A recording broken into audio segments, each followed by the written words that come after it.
Hey everyone, and welcome to my channel. Today I want to talk to you about the books that I have finished reading in March. I have finished 10 books, so there is a little bit to go through. Before we go into the individual book reviews, however, I do like to share some stats, so we will do that first and then talk about the books. Now, these stats I'm going to present to you have to do with my goal of monitoring my TBR, making sure that it is not getting out of hand. I do like to have a small TBR. My ideal would be under 20, maybe even under 15, but that has not been reached so far. So at the beginning of the year, I had 23 books on my TBR.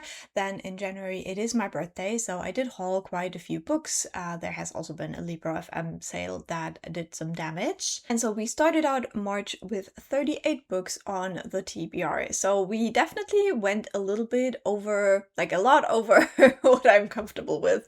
So in March, I really very much focused on getting that number down again. So I already told you the most important number when it comes to my TBR reduction or just keeping it in check, and that is the number of books that I finished reading, and that was 10. Then we also have the number of books that I have bought, and for March I bought 2 books. And last but not least, we have the number of books that I have borrowed from the library, and that was 1 book. Now, so far that sounds very promising. However, I do have 2 more numbers we need to consider.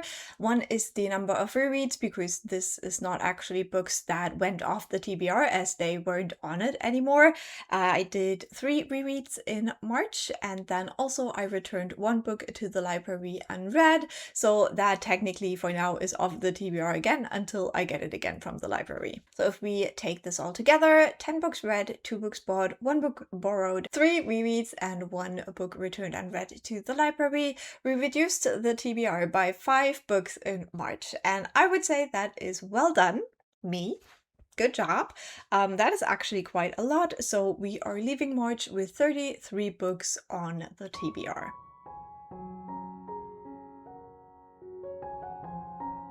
And so next, let's chat about the books that I finished reading in March. The first book I finished was still left over from my January TBR. I hadn't quite managed to read it then. And that was Anyway the Wind Blows by Rainbow Rowell. I do have a complete reading vlog for the Simon Snow series. If you want to hear all my detailed thoughts, I will link it down below. This is a series where we follow our main character of Simon Snow as well as his roommate, Baz, and those two hate each other. The problem is they are also in love with each other, and I would argue that especially in the first book of the series, this is a true enemies and lovers romance. They still hate each other, but they can't live without each other. And I love Baz and Simon as a couple. This is very much a book series for me that is driven by the relationship, by the romance between these two characters. This is YA and it is gay, so it is a lot of fun to read. The language is quite simple and it has a little bit of like snark to it, I would say. So it is very enjoyable for me to read. And even though these books look quite big, they are actually quite fast reads. We also have a little bit of mystery throughout the series. Now, in the first book, Carry On, that was very much kind of like making fun of, but also telling his own story in a way, of the Harry Potter series. We follow Simon as he is the chosen one, and Simon and Baz are in their last year of school, and it comes to, you know, the big thing that Simon has been prophesied to do. That's all in the first book, and then the 2 sequels follow more along the line of like, what do you do after you have fulfilled your prophecy? And in that regard, it also dives into, you know, the psychological aspects of having a life like put in front of you where you have basically no choice, and now is all open. You can do whatever you want, but maybe some things you can't do anymore. And yeah, it's all about that. And while I think that book 2 and especially also book 3 don't really have a lot of plot to pull you forwards, I just love Simon and Baz so much that I didn't really care, and so I enjoyed this book. In the end, I gave it 4.5 stars for the kind of relationship conclusion that we got in here. Now, speaking of complete series reading vlogs, I read a complete trilogy in March, and I do have a series reading vlog for this. So again, if you want to hear all of my thoughts, I will link it down below. You can watch that video. I go into a lot of detail in that one.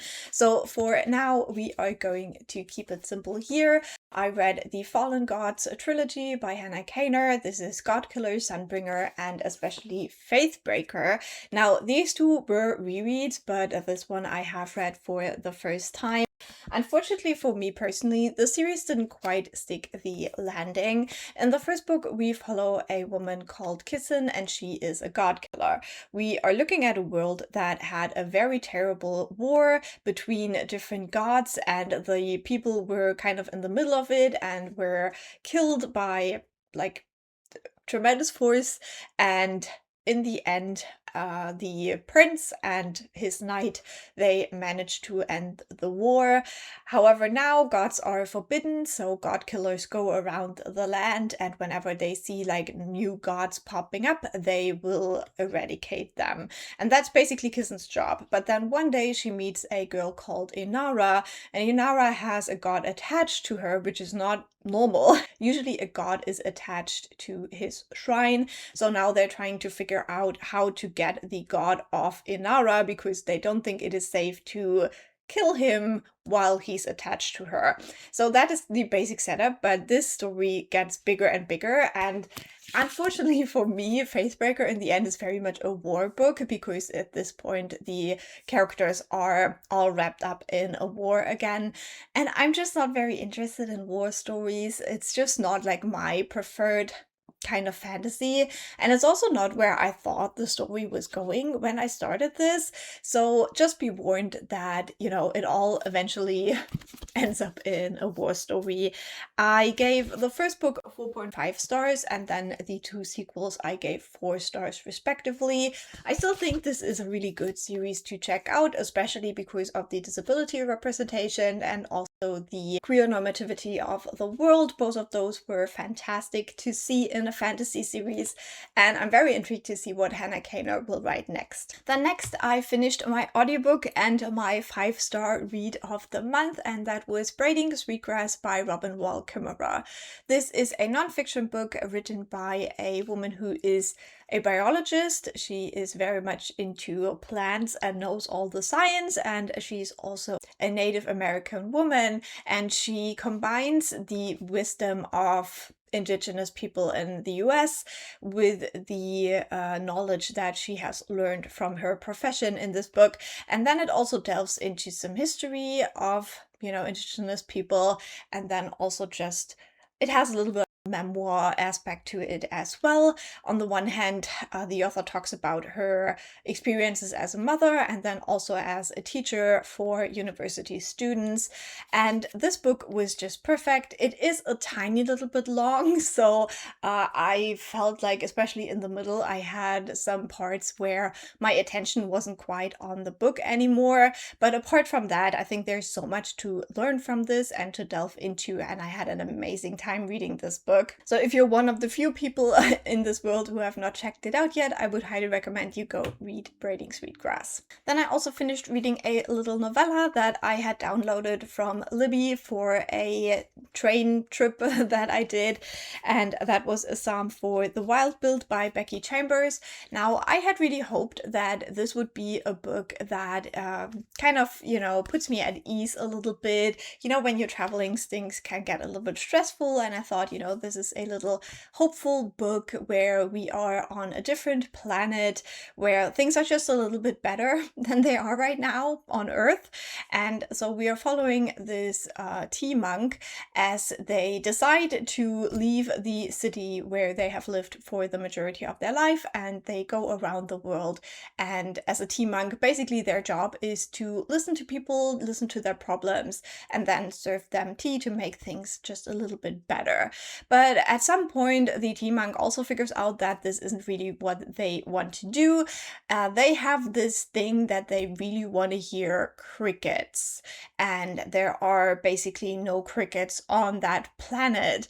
And so they decide to make their way into the wild, and that is where they meet a robot. Now, the robots at some point became sentient, and they have since then not had any contact with the humans, and so these two meeting now is a very crazy thing in that world, and they just start having conversations. Now, I gotta be honest, for me personally, this really wasn't anything interesting. I mean, it is a novella, so it was very easy to finish. However, after just reading Braiding Sweetgrass, which was such an amazing book, especially about also the way that, you know, humans live with the land, and then reading this little novella, it just felt very, very shallow, and it felt like, yeah, not really hopeful, just like weird. And the main character, the tea monk, has so much privilege, and I never felt like they really thought about that. And all in all, it was just a kind of disappointing read for me. So in the end, I gave it 3 stars because I don't think it's a bad book. The writing was good, but I really don't see what other people saw in this one. Then next, I finished another audiobook, and this one I was very excited about. It was called Doomsday Scenario by Dinniman. This is the second book in the Dungeon Crawler Call series, and I started reading this series in January and was very happy to finally continue on. In this one, we are still following our main characters of Carl and Donut. Carl is a human and Donut is a cat. In the first book, they basically survive the end of the world where kind of an alien apocalypse is happening. The aliens have come to mine the earth for all the minerals, and the few surviving humans have the chance to enter a dungeon, and that is basically a televised game, and if they survive long enough, they might have a chance to stay alive. And so Carl and Donut enter the dungeon, and they have to fight through the levels to survive. Now, in the first book, we had level 1 and 2, and now in the second book, we're looking at level 3.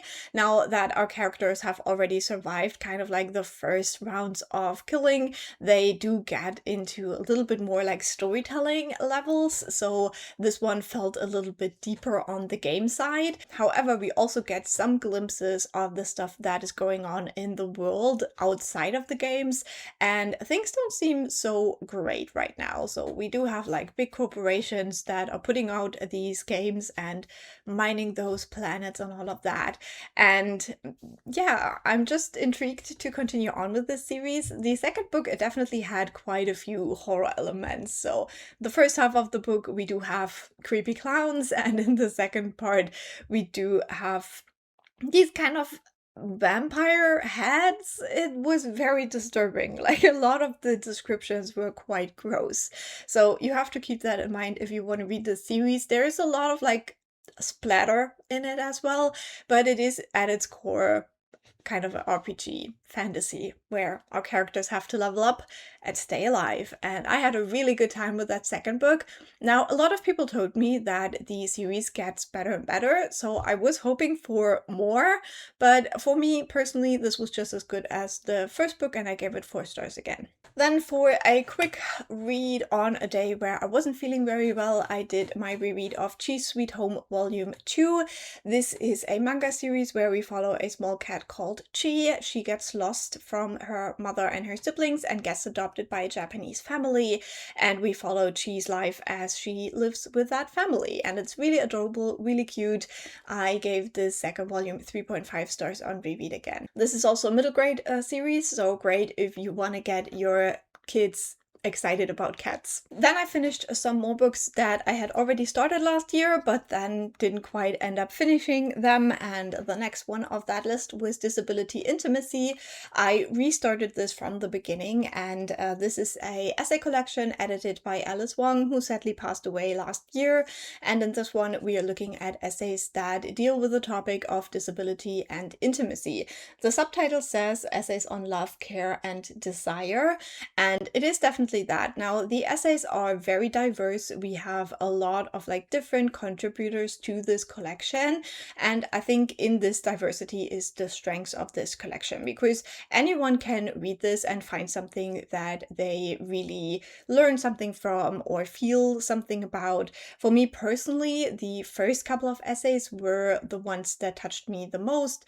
There was one about the relationship with a disabled pet, and then there was another one about about a friend who knew that they would die, and it's basically about that last meeting with that friend. So those are topics that when I talk about it, my scalp starts to prickle and I can already feel the tears coming up. But apart from that, there is so much good stuff in this collection. There are some essays that are about, kinky stuff and BDSM, for example, but also about motherhood, about, very different kinds of intimacy.